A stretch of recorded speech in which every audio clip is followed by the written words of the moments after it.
আল্লাহ পাক তার প্রতি রহম করুন যে আমার এই কথাগুলোকে অন্যের কাছে পৌঁছে দেবে। নবীজির ভাষণ। এরপর নবীজি বলছেন, জেনে রাখো নিশ্চয়ই তোমাদের পরস্পরের, মুসলিমদের পরস্পরের সম্পদ, পরস্পরের রক্ত, পরস্পরের এই যে জান মাল ইজ্জত, এগুলো একে অপরের জন্য হারাম। মুসলিমদের পরস্পরের রক্ত, পরস্পরের ইজ্জত সম্মান একে অপরের জন্য হারাম। এর হানি করা একে অপরের জন্য হারাম। ঠিক যেমন আজকের এই দিন হারাম, এই শহর হারাম, এই মাস হারাম। নবী করিম সাল্লাল্লাহু আলাইহি ওয়াসাল্লাম বলছিলেন, জেনে রাখো তিনটা বিষয়ে যেন তোমাদের অন্তর কখনো খেয়ানত না করে।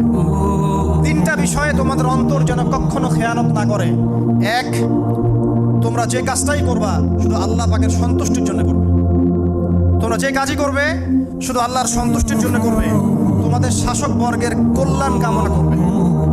তোমাদের শাসক বর্গের কল্যাণ কামনা করবে।